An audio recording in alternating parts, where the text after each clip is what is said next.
first video was posted on this channel on January 17th, 2007. So, even though I don't make many videos anymore, I felt the need to make this one because it's been 10 years. 10 years, right? The Taker is not the only one with the streak, right? 10 years, same room, same camera. You know, people ask me, PS Power, why don't you get a new webcam? Of course I got a new webcam. I've got many new webcams. It's just that for these videos, I specifically come back to this room and specifically use this webcam. And I must say, this webcam is built to last. You know, 10 years and it's still going strong. Who needs the extended warranty? Not this webcam. 10 years. Think about that. When I posted my first video, Bush was still president. And now as I'm posting this video, a WWE Hall of Famer is about to become president. And Linda McMahon is about to lead the Small Business Organization. Can you believe that? Yeah. And what about this guy? What about this guy, my little John Cena fan? He's still here. Anyway, I've done no thinking or research for this video whatsoever, but I think my topic is going to be, you know, where we were in 2007 in wrestling, where we are now, and just my observations. So here we go. When I made my first video in 2007, man, I was one depressed wrestling fan.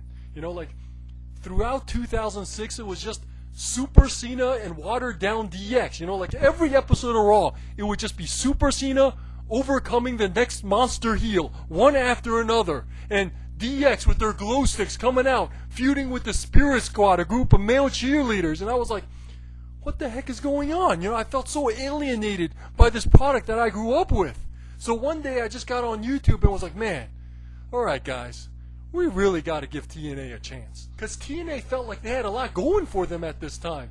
Sting and Kurt Angle came in around this time. The X Division was like the new thing. The Knockouts Division, they were building the Knockouts Division. Gail Kim became the first Knockouts Women's Champion in 2007. You know, they had a lot of momentum. And the pinnacle of this momentum came in January 2010 when Impact went head-to-head with Raw. You know, so you had Bret Hart confronting Shawn Michaels for the first time since the Montreal Screwjob on Raw, and then at the same time on the other channel you had the NWO in the ring on Impact, and it felt good. You know, that was the first time in a long time and the last time that it really felt like there was competition in wrestling, but it wasn't able to last. The TNA boom was never able to sustain itself. As you know, TNA started bouncing around from channel to channel, you know, and who knows what they're doing right now. They were never able to establish themselves as a legit competitor to the WWE. And strangely enough, a TNA original AJ Styles that wrestled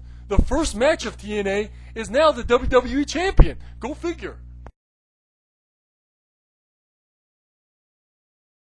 But let's not pick on TNA here, because the WWE fan base has been disappearing faster than Dean Ambrose's hair. Okay, we all saw what happened.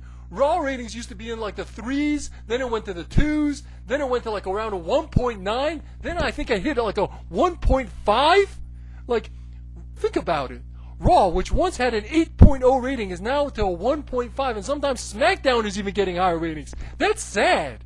WWE fanboys used to love to make fun of the attendance of TNA house shows. Like when TNA would do an event, there would be all these empty seats. And the WWE fanboys, they would take pictures of the empty seats and post them online and be like, ha ha ha, look at all these empty seats.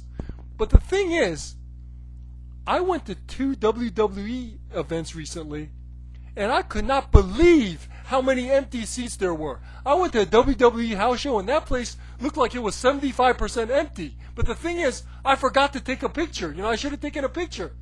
Then, I went to a WWE SmackDown Live, and this time, I remembered to take a picture. This is the non-camera side of the arena, and a picture is worth 1,000 words. The bottom line is that the roster right now is just not strong enough to draw. I mean, when your SmackDown main event is AJ Styles against some skinny little jobber, and your Raw main event is a big fat bearded oaf against Roman Reigns, that tells you all you need to know. part of the reason why the fan base is deteriorating is because there's nobody to cheer for. It's because we have a talented roster that's in stagnation. I mean, remember when The Rock was Rocky Maivia? Remember when Stone Cold was the ringmaster? Nobody gives a crap about the ringmaster versus Rocky Maivia, but Stone Cold versus The Rock headlines 2 WrestleManias. Okay? Right now we have a roster that's in stagnation. They are stuck in the Rocky Maivia phase of their careers. In 2014, after WrestleMania, people were going nuts for Cesaro. He was doing the arm motion, and the crowd would go nuts. And I was thinking to myself, man, this guy might be getting somewhere. But fast forward to now, and he hasn't gotten anywhere. Total stagnation. In my last vid, I talked about how Alexa Bliss has the looks and what it takes to be like a really serious player. But she's stuck in this stupid Harley Quinn gimmick, and she's not even performing it very well. Like, Harley Quinn, she's supposed to be like a crazy girl, like Daphne, like but instead she's doing the mean girl thing, like me, like that, you know? We have a roster that is in total stagnation. You got AJ Styles versus that skinny jobber. You got that long drawn out storyline about whether Natalya attacked the Bella Twin and that blonde girl doing the moonwalk on the side. It's just a total waste of time. It's total stagnation. Everyone's a Rocky Maivia and nobody is getting anywhere.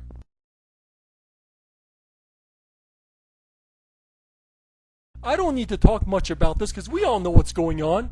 In order to keep things afloat, the WWE has been bringing back these stars from 20 years ago to come back part-time. And not only that, they're putting title belts on some of them. You know, The Rock was world champion between the Royal Rumble and WrestleMania.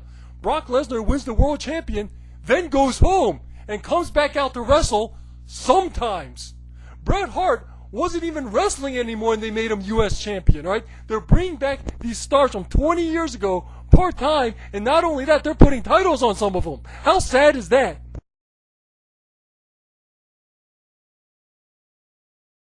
One of the most interesting things we've seen, however, has been the durability of WrestleMania.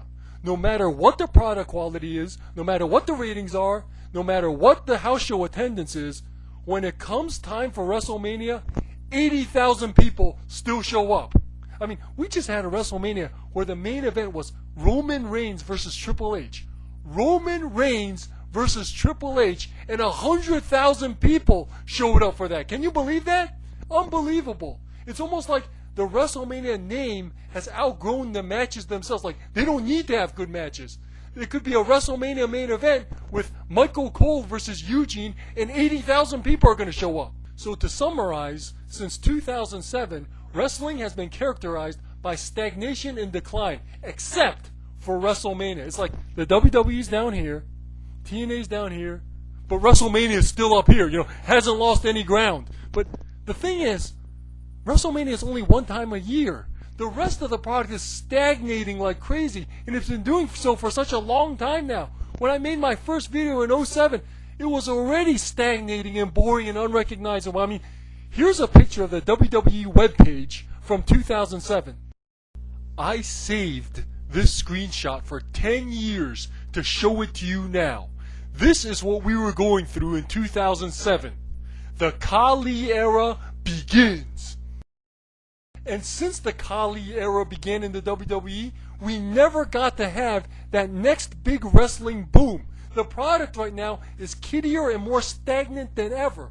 The WWE really needs to get on the ball. They need to start developing their wrestlers, getting them out of that Rocky Maivia phase in their careers. They need to start developing their storylines. No more did Natalya attack the Bella Twin and stupid bad moonwalks. They need to get their product together because these part-time stars from 20 years ago are not getting any younger. Thanks for watching.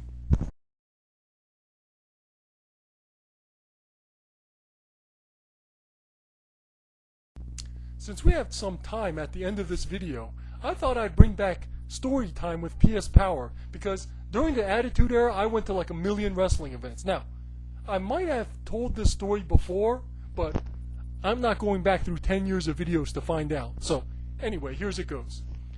I have this friend who has the nastiest smelling farts in human history, right? It's like indescribable. It's like smelling a sewer times 100. You know, like when you walk through the front door of his apartment, right? It's like a wall of stink. You know, it's like you walk, and it gets on you. You know, like when you leave the apartment and I go back to my car, it's like on my shirt. It's like it's that bad. Anyways, during the Attitude Era, I brought this friend to a wrestling event, and you can guess what happened next. I mean, it started out fine. Everything started out fine. But then, after around the second match, he starts letting them go. And within minutes, you can see the people in our section of the arena start to get unsettled. You know, people are like shifting around, standing up, looking around. Eventually, a bunch of security guys, police officers come by, and they start looking around. They make their way to my friend, and one of the officers says, "Sir, I'm going to have to ask you something indelicately. Have you shit your pants?" And my friend's like, no, officer, I promise I haven't. And the officer's like, "Sir, we have to be honest with each other right now. What I'm smelling doesn't smell like fart." And then he gets my friend out of the chair and starts looking down the chair with the flashlight, like he's looking for shit, And one of the kids in the other seats is like, "Get me out of here! Get me out of here!" Years later, around 2009, I went with this guy to another wrestling event. But this time, there wasn't a problem because he just happened to be sitting next to a random pretty girl, so he was like holding it in, So during the event, I would look over and he'd be sitting there, like he was using the force, like holding it in. Eventually, when he couldn't hold it anymore, he would get up, walk to the other side of the arena, fart there, then come back and sit down. Then we'd look over there, and people on the other side of the arena would be like, "Whew." So let this be a lesson. If you ever have to go to a wrestling event with a guy like this, make sure he's sitting next to a pretty girl, so he's willing to use the Yoda-level force power that it takes to hold it in. But even then, it doesn't always work. Maybe in the future, I'll tell you the story about the time this guy met a former WWE diva. I might even tell you about the time this other guy was sitting with at a wrestling event, barfed on the guy in front. But I'm usually good at holding in laughter. The guy I was sitting with at a wrestling event barfed on the guy in front of him. Like, to my dedicated followers, thanks for watching my videos for 10 years.